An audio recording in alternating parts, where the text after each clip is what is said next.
তোরা আবার খোয়ান নিয়ে যাইস আসছিস? এই হ্যাঁ? কথা ওইভাবে করছিস কে তুই? আমরা পুলিশ মানুষ, তুই তোমার করছি কে? তোরা পুলিশ, আমিও তো আসামি। তোকার সাথে তুমি করে কবে না, আপনি করে কবে নাকি? তুই মুই তো আমরা করবো, তুই করবি কে? এই আচ্ছা ঠিক আছে, আপনি করে করছে। আচ্ছা ভাই শোনেন, আমার আপনারা নিয়ে যাবেন করে সেই কথাটা এখন আজকে তোর ফাঁসি। কার? তুমি করে অন্তত কও। তোমার ফাঁসি। তুমি কি কও? হ্যাঁ তোমার ফাঁসি, আজকে তোমার ফাঁসির অর্ডার হয়ে গেছে, আজকে তার 10 মিনিট আছে। তা হয় কি করে? আমি তো সে কাজে আমি যে কাজ করেছি এই কাজে ফাঁসি হতে পারে না। আমার ফাঁসি হয় কিভাবে? লটকানো আছে, শুধু দিয়ে দেবো। শোনো ভাই, তোমরা ভুল ভাল করছো। আমার ফাঁসি কিন্তু হবে না, হয়ে দিচ্ছি। আরে ভাই ফাঁসি হবে কি না হবে সেটা স্যার বুঝবে, আইন বুঝবে। আমি তো জাতি চাচ্ছিলাম রে নিয়ে যাই, খামাখা হবে না করছি। আমার কথা খামাখাই তুই হাট হাট। আবার তুই করে খাই, তুমি করে খান। আচ্ছা আপনি চলেন, আপনার ম্যাডাম বসে রয়েছে। এবার ভালো ঠেকছে। স্যার আসামি তো স্যার এখনো আসলো না স্যার, মানে পার হয়ে যাচ্ছে না স্যার। আসলেই তো। স্যার আমার মনে হয় স্যার আসামি খুব আলটা স্যার, ও মরতে যাচ্ছে না স্যার। কি বলছেন আপনি? ও মরবে না মানে ওর বাপ মরবে, ওর 14 গোষ্ঠী সহ মরবে। ও যে অপরাধ করছে ও ফাঁসিতে একবার না, ওরে 101 বার লটকাবো আজকে। স্যার এই আসামির সাথে পিরোনো কোনো দ্বন্দ্ব আছে নাকি স্যার আপনার? কি বলতে চাচ্ছেন আপনি? না মানে ওই ইটিস পিটিস ইন্টার কুলু কুলু স্যার। খামোশ! আপনি জল্লাদের মতো থাকেন, জল্লাদের কাজ করেন, ঠিকঠাক মতো দড়ি টাঙান, বাকিটা আমি দেখছি। আরে ভাই আমার নিয়ে কোনো লাভ হবে না, খামাখা। এই দেখ ভালো আছেন স্যার? এই ভালো আছি না মন্দ আছি ওইটা বড় কথা না, বড় কথা হলো লেট কেন? মরতে মন চাচ্ছে না নাকি? কিরা আমি স্যার নিজে হাতেই ফাঁসি দোষী স্যার, গলায় নিতে চাই। আমি ওই রকম না স্যার। তুমি যেইভাবে হেলতে হেলতে দুলতে দুলতে আইলা, তাতে তো মনে হলো তোমার মরার কোনো ইচ্ছা নাই। মরার যদি ইচ্ছাই না থাকে, যে অপরাধ করছো মার্ডারটা তো ফুটুস করে ফেলাইছিলা, এখন মরতে মন চাই না না? আমি তো মার্ডার করতে চাই না স্যার, মানুষ আমার দিয়ে মার্ডার করে ফেলে। জল্লাদ ও বেশি কথা কয়, আপনি ওরে ফাঁসি দেন, ফাঁসিতে ঝুলান। এদিকে স্যার আসামির গায়ে তো 102 জ্বর স্যার। আরে 2 আর 3 দেখা লাগবে না, আপনি ওরে ঝেড়ে দেন, তাড়াতাড়ি ঝুলান। স্যার আপনি তো বলিলেন ফাঁসির মন স্যার, আসামি যদি অসুস্থ থাকে তাকে সুস্থ করে ফাঁসি কার্যকর করতে হয়। ওর গায়ে কি আসলেই জ্বর? দেখেন স্যার, আসলেই তো প্রচন্ড জ্বর, তাপ বেড়ে গেছে। আচ্ছা ঠিক আছে, আপনি ওরে নিয়ে যান, নিয়ে গিয়ে বড়ি খাওয়া সুস্থ করেন, তারপর ওরে ফাঁসি দেওয়া হবে। যান নিয়ে যান। জি স্যার।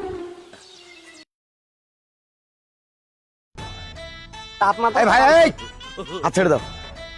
আইলেমি করা জায়গা বছর না, আমার হাত কেন ধরবা? আসামি, তুমি তোমার হাত ধরবো তো কার হাত ধরবো? আর আমার নিয়েই বাজাচ্ছ কাটে। ফাঁসি দিতে কবে? আজকে আমার ফাঁসি হয়ে গেছে তো। কবে হয়ে গেছে? আমার ফাঁসি গত মাসের 15 তারিখ হয়ে গেছে, আজকে 1 তারিখ, এখন কোনো ফাঁসি নেই। আমি তো নিরিবিরিজ দেখুন সব বাড়ি চলে যেতে পারি রে। এই সিটারি তুই কি আইনের সাথেও সিটারি করছিস? কিরকম হ্যাঁ কিরকম? তোর ফাঁসি হয়ে গেছে তুই কথা করছিস আমারে? পাহাড়ে কথা, ওই দিন আমার গায়ে ছিল 102 জ্বর। ওই সময় মহামান্য ম্যাজিস্ট্রেট আমার ফাঁসি দিলেন না, সুস্থ করার জন্য পাঠালেন। তার মানে কি আমার ফাঁসি তো ওই দিন হয়েই গেছে। আরে খুব আশ্চর্য কথা রে, ফাঁসি যদি হয়ে যাবে তাহলে সারা বানি জাতিগুলোকে। তুই সুস্থ হয়েছিস, এখন সুস্থ সবল, এখন তোর রশিতে ঝুলতে হবে হাটে। আমি ভাই আমারও করছি, আপনি আমার সাথে অন্তত আপনি না করলেও তুমি করার ব্যবস্থা করো। ওই দিনকে তোর শেষ ইচ্ছা পূরণ করেছিলাম, এই জন্য আপনি পর্যন্ত কইছিলাম, আর আজকে কোনো কথা হবে না। আপনারা বোঝো না, শোধ না, খাবা খাকে বলে আমার হাত ধরে নিয়ে যাচ্ছে। আর যাক। বাবা ধরেন, এই আমি একাই যাবো। এখনই ফাঁসিতে লটকা দিব না। খামাস! ঠিক আছে, চলেন। যা বলার আমি এখন স্যারকে বলবো, তোমাদের সাথে কোনো কথা বলবো না। তুই হাট। স্যার আজকে আসামি পরিপূর্ণ সুস্থ হয়ে গেছে মনে হয় স্যার। সুস্থ হলে তো ভালোই হবে, আজকে আর ওর কোনো রেহাই নাই, আজকে ফাঁসির দড়িতে ঝুলবেই ঝুলবে। স্যার আপনার মনটা একটু গলিনি স্যার আসামির প্রতি? কেন? আসামির প্রতি আমার মন কিসের জন্য গলবে? না মানে একটু কুলু কুলু। খামোশ! আপনি কি সাংবাদিক নাকি যে এরকম করে কথা বলেন? উল্টা পাল্টা কথা কখনো বলবেন না। স্যার আসসালামু আলাইকুম। ওয়ালাইকুম আসসালাম। আজকে সুস্থ? জি স্যার, আমি সম্পূর্ণ সুস্থ। জল্লাদ জি স্যার। শুরু করেন। দান, আমার ফাঁসি হয়ে গেছে, গত মাসের 15 তারিখে আমার ফাঁসি হয়ে গেছে। তাহলে এটা কেডা? আমি তা আপনি যদি এইভাবে থাকেন তাহলে আপনার ফাঁসি হলো কিভাবে? আর সেই দিন তো আপনি অসুস্থ ছিলেন, এই জন্য আপনাকে সুস্থ হওয়ার জন্য পাঠায় দিলাম। এখন তো ফাঁসি হয় না, ফাঁসি তো হবে আজকে। স্যার আপনি তো নিজেই স্বীকার করবেন যে একজন ফাঁসির আসামি 3 বার জামিন পায়, পাই। তাকে দেওয়া হয় না, হারায় পলায় যায়।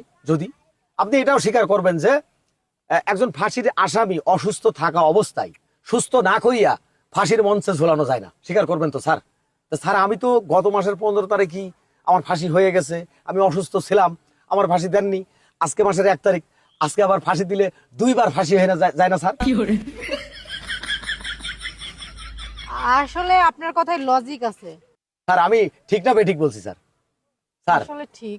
আমি এত সময় যা বলেছি এটা আমার গায়ের জোরের কথা, গায়ের জোরে কিছু হয় না, আইন সবার উপরে, সবার ঊর্ধ্বে। আমি আইনের প্রতি শ্রদ্ধাশীল স্যার। আমি নিজে হাতে আমার গলায় আমি রশি পরাবো।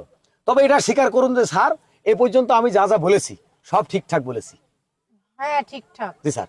ভাই ভাই আমার জীবনে 400-র উপরে ফাঁসি দিছি ভাই, তোমার মতন কেউ নিজে নিজে রশি টাইনে তো নেয় না।